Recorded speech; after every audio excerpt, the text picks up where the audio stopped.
So Revanth Reddy YouTube channel మీద చేసినటువంటి వ్యాఖ్యలు అయితే వివాదాస్పదం అవుతున్నాయి. ఇక ఈవెన్ చాలా అంటే తెలంగాణ రాష్ట్రంలో ప్రపంచానికి పరిచయం ఉన్నటువంటి చాలా యూట్యూబ్ ఛానళ్ళకు సంబంధించినటువంటి జర్నలిస్టులు రేవంత్ రెడ్డి వ్యాఖ్యల మీద అయితే తీవ్రంగా స్పందించినటువంటి నేపథ్యం ఉంది. మనం ఒక్కసారి తెలంగాణ గవర్నమెంట్ వచ్చిన తర్వాత, తెలంగాణ సర్కారు ఏర్పడిన తర్వాత ఆ 10 ఏళ్లల్లా ప్రధాన మీడియా అనేటువంటిది కూడా ఆనాటి అధికార పార్టీకి కొమ్ము కాసింది అన్నటువంటిది అందరూ బహిరంగంగా ఒప్పుకోవాల్సినటువంటి నిజం.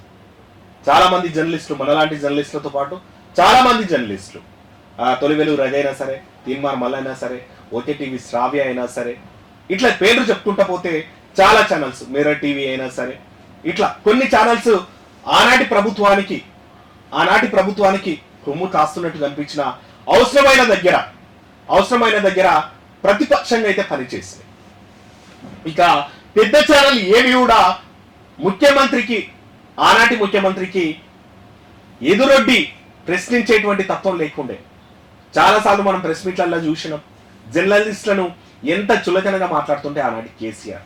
ఆనాడు స్తబ్దుగా ఈవెన్ జర్నలిజం సంబంధించినటువంటి సంఘాలు కానీ, మీడియా అకాడమీ కానీ ఆనాటి ప్రభుత్వానికి అనుకూలంగానే ఉండే. ఆ సందర్భంలో ప్రతిపక్ష పాత్ర పోషించిన ఏమన్నా ఉన్నాయంటే ఈనాడు సీఎం రేవంత్ రెడ్డి మాట్లాడుతున్న గొట్టాలు. చాలా మంది మనం చూసిండే రజలాంటోళ్ళు, తీన్మార్ మల్లన్న లాంటోళ్ళు కూడా ఇంకొంచెం ముందుకెళ్ళి, అంటే సరే మరి కేసీఆర్ మీద ఉన్నటువంటి కోపాల, వాళ్ళ తర్వాత వాళ్ళకి జరిగినటువంటి ఇబ్బందుల, ఏ మాటలైనా సరే అరెస్టు పరంపరలు కూడా జరిగినాయి. మనం చూసిండే తొలివేలును కాల్ వేసుకొని పోయినటువంటి నేపథ్యాన్ని, తీర్మాన్ మల్లనే ఎన్ని రోజులు జైల్లో పెట్టినటువంటి నేపథ్యం, మనము ఎన్నిసార్లు గ్రౌండ్కి వెళ్ళేసి ఆ పబ్లిక్ ఫీడ్ దళిత బంధు విఫలాన్ని, అంటే గవర్నమెంట్ ఎక్కడెక్కడ విఫలమైందో అవన్నీ కూడా ప్రపంచం ముందు చూపించడం. అంటే దాదాపు 10-20 ఛానల్స్ ఉంటాయి ఇట్లా. ఆ ఛానల్స్ అన్ని కూడా ఆనాటి ప్రభుత్వం చేస్తున్నటువంటి ప్రజా వ్యతిరేక పాలనకు సంబంధించినటువంటి ప్రజా వ్యతిరేక పథకాలను ఎండగట్టడంలో ఆనాడు యూట్యూబ్ ఛానల్స్ పెద్ద పాత్ర అయితే పోషించాయి. ఒకానొక సందర్భంలో అసలు మెయిన్ మీడియా ఉందా లేదా అన్నటువంటి స్థాయి నుంచి ఇక ఈ యూట్యూబ్ ఛానల్స్ ప్రతిపక్ష పాత్రను పోషించి ఈవెన్ రేవంత్ చేసినటువంటి యాత్రలు కానీ, రేవంత్ పెట్టినటువంటి సభలు కానీ, పబ్లిక్ బైట్స్ కానీ, మనం ఒక దళిత బంధు మీద దాదాపు 400-500 బైట్స్ చేసినాం. అట్లా చాలా రైతు రుణమాఫీ మీద, తర్వాత ఆనాటి అగ్రికల్చర్ మినిస్టర్ మాట్లాడినటువంటి విద్యార్థుల మీద మాట్లాడిన మాటల మీద, అంటే లేబర్ పని చేసుకోవచ్చు, అట్లాంటి వాటి మీద మనం కొన్ని ఛానళ్లు 100,000 బైట్లు చేసి ప్రజల్లోకి తీసుకెళ్ళినాయి. దాంతోపాటు ఆనాడు మీడియా మీద కేసీఆర్ ఎట్లా మాట్లాడుతుండే అన్నిటికీ హట్ అయ్యి డైరెక్ట్ గా ఈ మీడియా ఛానల్స్, యూట్యూబ్ ఛానల్స్ అనేటువంటివి కూడా ప్రతిపక్ష పాత్ర పోసినాయి, ఆనాడు రేవంత్ కి సపోర్ట్ గా ఉన్నాయి. ఒక్కసారి రేవంత్ ఈరోజు గవర్నమెంట్ లోకి వచ్చిన తర్వాత గాంధీ భవన్ లో కనిపించే ఛానళ్లు మాత్రమే పెద్ద ఛానళ్లు, పెద్ద లోగోలు మాత్రమే మీడియా అనుకుంటూ మొన్న చేసినటువంటి, సరే జర్నలిస్టులకు దాదాపు 2 దశాబ్దాలుగా పెండింగ్ లో ఉన్నటువంటి ఇండ్ల పట్టాలు ఇవ్వడంలో జర్నలిస్ట్ సమాజంగా అందరం ఆహ్వానించాల్సిందే. కానీ కేవలం ఆయన ముందు కనిపిస్తున్నటువంటి లోగోలు మాత్రమే మీడియా అని చెప్పేసి, పెద్ద పెద్ద ఆఫీసులు ఉన్నాయి మాత్రమే, ఆ దాంట్లో పనిచేసే మాత్రమే జర్నలిస్టులు అని చెప్పేసి మొన్న సభా వేదికగా మాట్లాడినటువంటి వ్యాఖ్యలు మాత్రం తీవ్ర ఆక్షేపణీయమైనటువంటివి. ఈవెన్ అన్ని అంటే తీన్మార్ మల్ల లాంటోళ్ళు, రజ లాంటోళ్ళు, లేకపోతే ఓకే టీవీ శ్రావ్య లాంటోళ్ళు, లేదంటే చాలా మంది కూడా చాలా ఛానల్స్ కూడా చాలా అంటే ఆన్లైన్ మీడియా జర్నలిస్ట్ అసోసియేషన్లు కూడా దీనైతే తీవ్రంగా ఖండించినాయి. రేవంత్ వీలైతే ఈ వ్యాఖ్యలు వెనక్కి కూడా తీసుకోవాలి. మీరే గవర్నమెంటే కొన్ని పెట్టండి, గవర్నమెంటే కొన్ని ఇన్స్ట్రక్షన్స్ ఇవ్వండి, ఏ ఛానళ్ళకు మీరు ప్రియారిటీ ఇస్తారు, ఏ కండిషన్స్ ఫాలో కావాలి. అంటే మీరు చేస్తున్నటువంటి ప్రజా వ్యతిరేక పాలనని ఎండకట్టడంలో ఎప్పుడు కూడా వెనకడుగు వేయం. కానీ ఆ బాటలో ఎట్లాంటి మార్గ నిర్దేశకాలు నిర్దేశించాలనుకున్నారో అవి నిర్దేశించండి. సో వాళ్ళకైనా సరే జర్నలిస్టులు గుర్తించాల్సిందే. ఈరోజు గొట్టాలు పెట్టుకున్న వాళ్ళంతా, ఉట్టిగా ఈమెయిల్ ఐడి ఉన్న వాళ్ళంతా జర్నలిస్టులు అయితే లేరు. వాళ్ళు చెప్పుకుంటున్నారేమో సోషల్ ఇన్ఫ్లుయెన్సర్స్ అని చెప్పేసి, మేము కూడా జర్నలిస్టులం అని చెప్పేసి. కానీ చాలా మంది జర్నలిస్టులు దాదాపు 5 సంవత్సరాలు, 10 సంవత్సరాలు, 15 సంవత్సరాలు పని చేసేసి ఈరోజు వాళ్ళు చేసుకుంటున్నటువంటి గొడ్డు చాకరికి మినిమం వేజెస్ పాటించని పెద్ద ఛానల్స్ ఎన్ని ఉన్నాయి రేవంత్ రెడ్డి గారు? మీరు ఒక్కసారి మీరే చెక్ చేసుకోవాలి. ఈవెన్ మీకు సపోర్టివ్ ఉన్నటువంటి ఓ డిజిటల్ మీడియానే ఈరోజు సాటిలైట్ అయ్యింది కదా. ఎలక్షన్స్ ముందల మీరు గవర్నమెంట్ రాకపోతే ఆ ఛానల్ పరిస్థితి ఏందో మీకు యాంటీ మాట్లాడినందుకు అన్నటువంటి మాట కూడా ప్రపంచం అంతా చూసిండే కదా. ఈరోజు మీకు సపోర్ట్ చేసిన ఛానళ్ళు మీరు పైసలు పెట్టో లేకపోతే మీ సపోర్టర్లు పైసలు పెట్టో సాటిలైట్లు అయినంత మాత్రాన డిజిటల్ మీడియాని గొట్టాలని అనేటువంటిది అయితే పద్ధతి కాదు, సమయం కాదు. వీలైతే మీ మాటలు వెనక్కి తీసుకోవాలి, దానికి మార్గనిర్దేశకాలు ఇవ్వండి.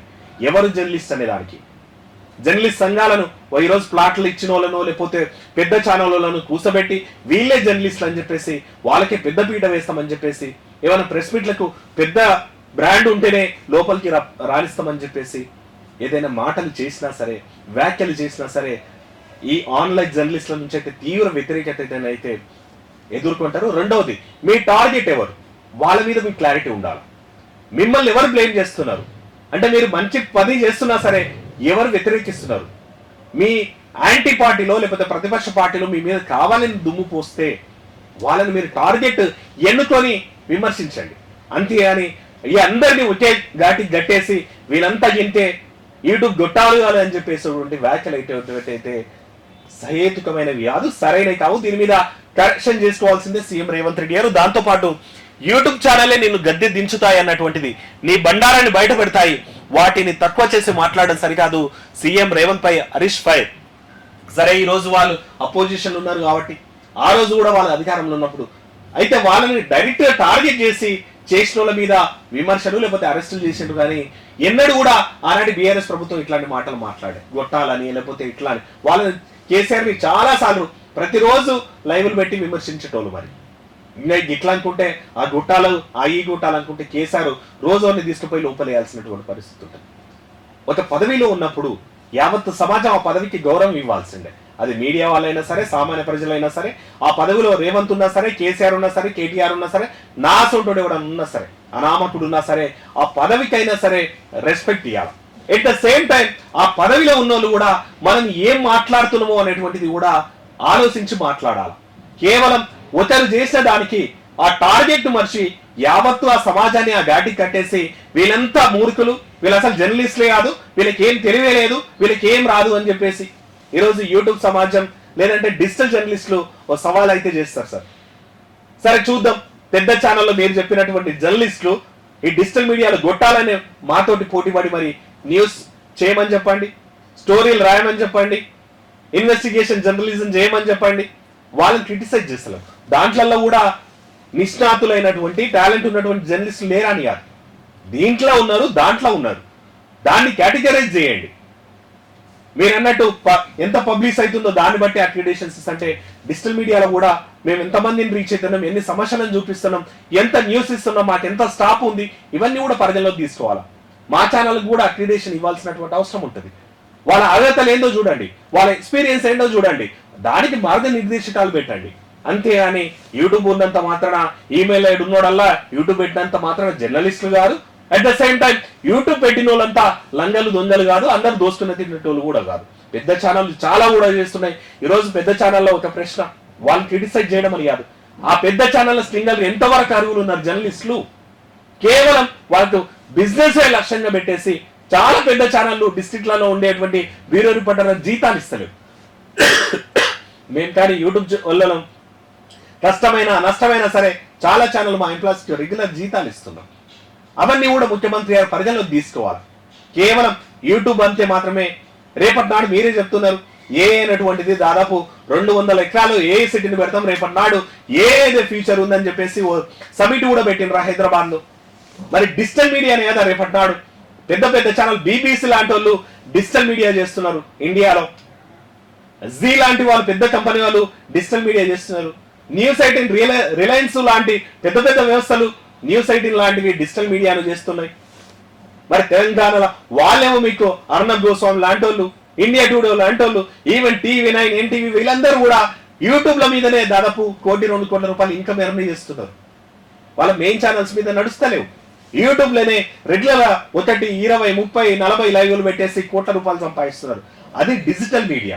లోగో పెద్ద ఉన్నంత మాత్రానే, వాళ్ళ వ్యవస్థ MNC లాగా కనిపించినంత మాత్రానే సార్ మీరే ఫర్ ఎగ్జాంపుల్ ఈ రోజు మీరు సీఎం అయ్యారు, ఆనాడు ఏడున్నారు సార్ మీరు? జెడ్పీటీసీఎస్ స్టార్ట్ అయింది మీ కెరీర్. జెడ్పీటీసీలు అంతా వేస్ట్ అంటారా ఈరోజు? ఎమ్మెల్సీలు అంతా మీరు ఎమ్మెల్సీ నుంచి వచ్చింది కదా. సో అట్లా అంటే స్థాయిని బట్టి వాళ్ళు పెరుగుతుంటా పోతారు. ఈరోజు మాకున్నటువంటి పరిధుల్లో మేం ఛానల్ 10 మందినా 15 మందినా 20 మందినా ఎంప్లాయీస్ మెయింటైన్ చేస్తూ ఓ ఛానల్ని రన్ చేస్తున్నాం, వాళ్ళ జీతాలు ఇస్తున్నాం, 20 మందికి ఉపాధి కల్పిస్తున్నాం. ఈరోజు మినిమం వేజెస్ పాటించకుండా 10,000 15,000 20,000 పెద్ద ఛానళ్ళు జీతం చేయించుకుంటున్నాయి. మేము దానికంటే బెటర్ జీతాలు ఇస్తున్నాం సార్. సో ఇవన్నీ పరిధిలో తీసుకోవాలి. ఇంకెప్పుడైనా సరే ఇట్లాంటి మాట్లాడేటప్పుడు ఆలోచించి మాట్లాడాల్సినటువంటి అవసరం అయితే ఎంతైనా ఉంటుందని అయితే చెప్తున్నాం.